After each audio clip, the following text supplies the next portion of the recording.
E o governo deve fazer uma nova reunião sobre corte de gastos nesta terça-feira. Vamos retomar a conversa com o André Anelli. Até alguns ministros foram chamados para debater esse assunto, né, Anelli? Fala aí.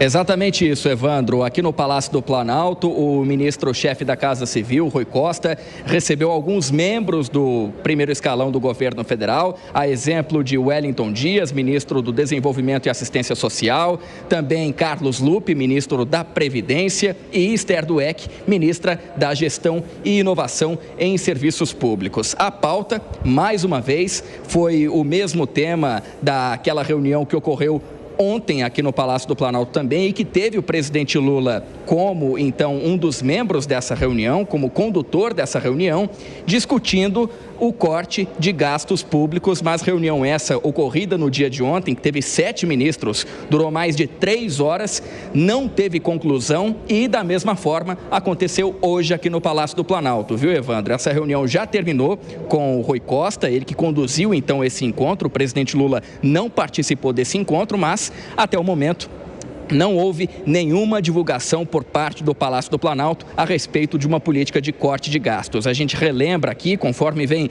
noticiando a Jovem Pan, que o governo federal avalia cortar gastos, como, por exemplo, do benefício de prestação continuada, o BPC, que é pago, por exemplo, a deficientes, também fazer corte de gastos no seguro-desemprego e ainda cortar as despesas obrigatórias com saúde e educação, que, de acordo com a Constituição Federal, cerca de 15% do repasse da receita bruta vai para educação e outros 18% para saúde. Então, haveria um corte nesse percentual, mudando, então, a fórmula de cálculo para fazer com que a Constituição não seja desrespeitada. Diante de tantas possibilidades e principalmente do desgaste político que essa medida pode causar, o governo federal vem adiando, então, a divulgação dessas medidas. A exemplo de hoje, mais uma reunião que não teve, então, nenhuma medida anunciada, mas o ministro da Fazenda, Fernando Haddad, garante que até o final da semana vai anunciar, sim, esse pacote de corte de gastos públicos, atendendo, inclusive, a uma pressão do próprio mercado financeiro. De acordo com o ministro Fernando Haddad, essas medidas já estão,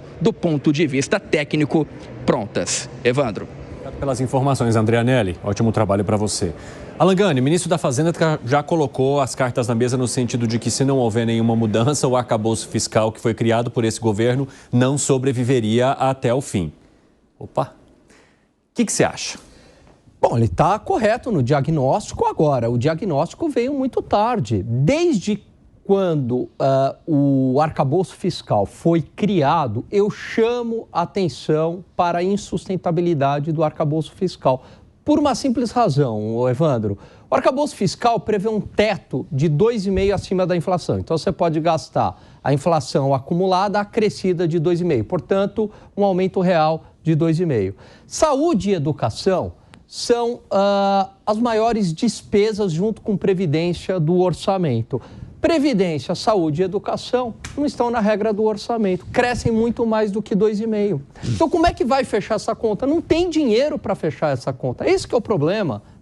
E é um arcabouço fiscal que, nas outras despesas, o mínimo, o piso mínimo, a inflação acrescida de 0,6%. Então, não tem como fechar essa conta. Tem um outro problema, você vincula o crescimento do gasto com o crescimento da arrecadação, mesmo que num patamar menor, em 70%, mas está vinculado. Então, ele tem problemas estruturais. Agora, me chama a atenção como é que a equipe econômica não enxergou isso. Então, é correto o diagnóstico agora, se não tiver nenhum corte estrutural, não fecha o arcabouço fiscal. E o mercado financeiro, meus colegas, parte do mercado financeiro, embarcou na narrativa de que o arcabouço fiscal era maravilhoso. Agora, todo mundo acordou, está todo mundo desesperado, colocou no preço, juros futuros foram lá para cima e o dólar também. E, Perno, você acha que houve uma crença em algo que já estava fadado ao fracasso? Não, aí que está o negócio. O arcabouço, ele é, digamos, uma boa estrutura. Agora, é claro que você tem, por exemplo, algumas despesas que cresceram mais do que se imaginavam. É verdade. E há no Brasil, assim, uma injustiça tributária muito grande.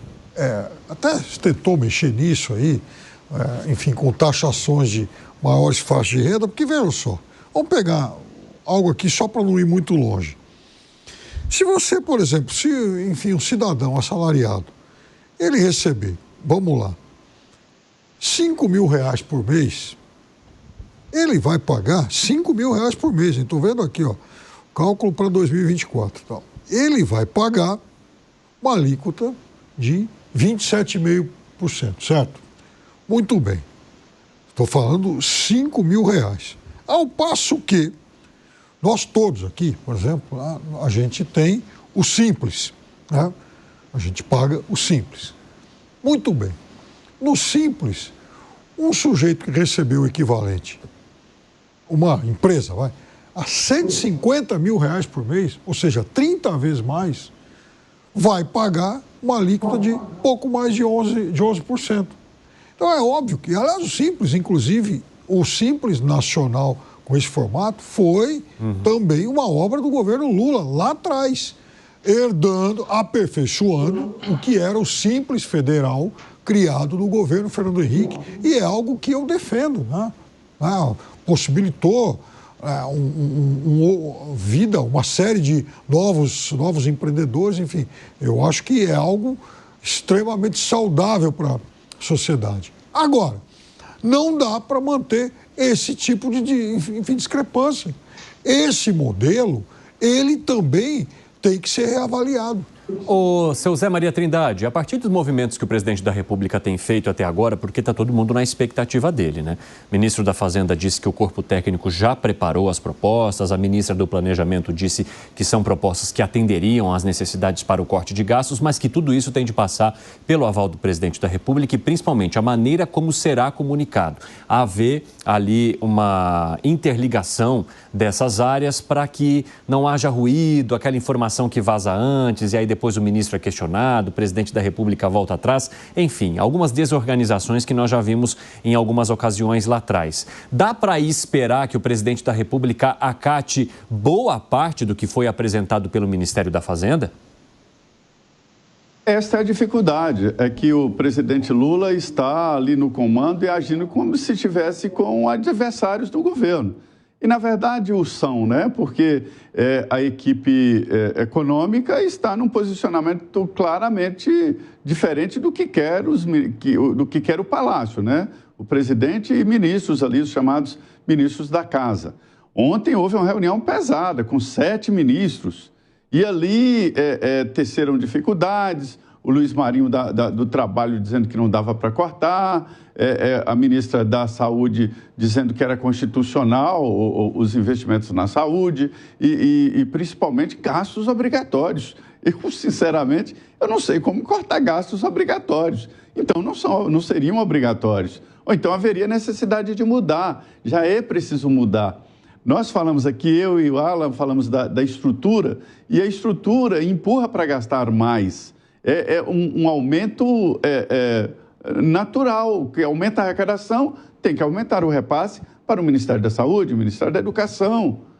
O Ministério da Educação hoje tem mais recursos discricionários, que são os recursos para investimento, mais do que o presidente Lula, quer dizer, há um desequilíbrio. Da mesma forma, o Ministério da Saúde, por quê? Porque os fundos constitucionais obrigam, aumentou a arrecadação, tem que aumentar o repasse para esses ministérios. E o presidente Lula colocou uma barreira muito grande sobre o orçamento social, ele não quer que toque no orçamento social. E aquela história de pente fino no Bolsa Família, não sei o quê, na aposentadoria social, isso não dá mais, não adianta. Então o governo está diante da necessidade, já é uma exigência de corte de gastos e não está sabendo fazer. Bastidores. O ministro-chefe da Casa Civil, Rui Costa, chamou ao Palácio o relator do orçamento, né, o senador Ângelo Coronel. E Rui Costa pediu para ele fazer os cortes, ou pelo menos parte dos cortes. E Ângelo Coronel disse, não, isso aí é uma coisa sua, é uma coisa de governo, eu não vou assumir essa história, não. Ou seja, o bom aqui é gastar e aumentar gastos. Quem faz corte é o ruim da história, isso vai acabar caindo na caneta do Haddad. Fala, Segré. Eu sei dos valores morais do Piperno, mas, Piperno, nós precisamos ser completos na informação que a gente passa. Sim. Eu digo isso como contador que eu sou aqui no Brasil. Você tem uma alíquota de 27,5% quando ganha R$5.000, que é a alíquota máxima. Começa aí 100 até R$2.112, se eu não lembro mal. Mas você tem uma dedução de R$884. Ou seja, o valor efetivo a pagar é R$490,04. Isso dá menos de 10% sobre os 5.000. Não é 27,5%, não. Temos que ter cuidado, porque senão quem está nos escutando... Esse é o imposto de renda. Imposto de renda. Sim, imposto de renda. Então, quando a gente fala, está pagando 27,5 sobre 5.000, a pessoa que está nos escutando está pensando, caramba, eu ganho 5.000, vou ter que pagar 27,5? Não. Como tem as deduções, termina pagando R$490,04, em menos de 10%. Cuidado com isso, porque senão a gente está inferindo uma resposta a quem que está nos escutando que pode ser diferente da realidade. Quando você está no Super Simples, tudo bem. Tem MEI também que te dá um valor menor. Então, se você pegar o que recebe 50.000, ele vai pagar menos imposto que aquele que recebe 5.000. Não, mas aí é outra coisa, porque desses 50... Não, mas tem a ver com outra coisa. Desde 1996... a distribuição de dividendos não está taxada no Brasil. Até 96 estava taxada, agora não está mais. Sim. Uma proposta é voltar com essa distribuição de dividendos pagando imposto de renda, sem problema nenhum. Mas para isso você tem que diminuir os tributos do consumo. Senão você está consumindo as duas coisas. Aumenta o consumo e aumenta a distribuição de lucro. Isso não é possível. Eu tenho uma empresa que não está no Super Simples e paga, normalmente, tem que pagar 5% de ISS, 3,65% no lucro presumido de PIS e COFINS, mais a alíquota de imposto de renda. Então, não é uma conta assim que, como ganha 5.000 vezes 5.000, ganha mais que tem uma empresa. Porque senão todo mundo abriria uma empresa, ninguém trabalharia. Veja. Com CLT. Claro, veja, quando você recebe, eu, por exemplo, antes de migrar para o Simples, eu pagava tudo isso aí que você falou, né? Acho que dava uma carga média de 17 pontos alguma coisa ao mês. Me corrija se eu estiver errado, porque talvez essas alíquotas tenham sido alteradas também, considerando o ISS de São Paulo de 5%. Então, ok. Aí a gente migrou para o Simples, a carga ficou menor. Perfeito. Agora, então vamos lá. Você abre uma empresa hoje no Simples. Uma empresa fatura R$50.000 por mês. Uma empresa para receber salário, vai. Esse assalariado de R$50.000 por mês, que recebe como PJ, ele vai acabar pagando menos imposto, aí sim do que o sujeito dos R$5.000. Dos R$5.000 CLT. Mas se fosse assim, me permita complementar, Evandro, se for assim, seria mais fácil você ter uma empresa, não ter mais CLT. Inclusive, isso foi merced à instrumentação da reforma tributária que instrumentou Temer e que permitiu, inclusive, esses arranjos de demissões negociadas. É um conjunto da obra, não podemos apontar somente a uma questão. Mas isso existe. Não, tudo bem que existe, mas aonde estou apontando e apelo ao critério que eu sei que você tem, é que quando a gente fala 27,5 sobre 5.000, a pessoa vai pensar que está pagando 27,5% sobre o valor de 5.000. As tabelas começam em 100, 7,5, 15, 22,5 e 27,5 a mais alta. Mas tem deduções. Inclusive, não paga a mesma coisa se é solteiro que se tem filhos, por exemplo. Então, tem questões que deveríamos avaliar para não passar uma informação que eu sei que você não fez de propósito, mas que pode complicar ou confundir a quem está nos ouvindo. Ok, o esclarecimento é bom, o esclarecimento é perfeito, eu acho que ele é oportuno, mas assim, o esclarecimento, ele não anula a distorção. Então, é evidente que tem lá o desconto e tal, enfim, a dedução, mas você pega, por exemplo, então vamos lá, o sujeito que receba R$20.000 por mês, ele vai ter essa mesma dedução, está nos 27,5, não que ele vai ter 27,5 sobre os 20.000, mas ele vai continuar. Mas esse cidadão, por exemplo, ele vai pagar muito mais imposto do que o outro de R$150.000 por mês.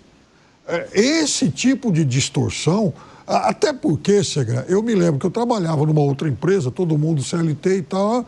Um dia chamaram a gente e falaram, olha, é importante que todo mundo migre para o outro regime, até porque vocês possam pagar menos imposto.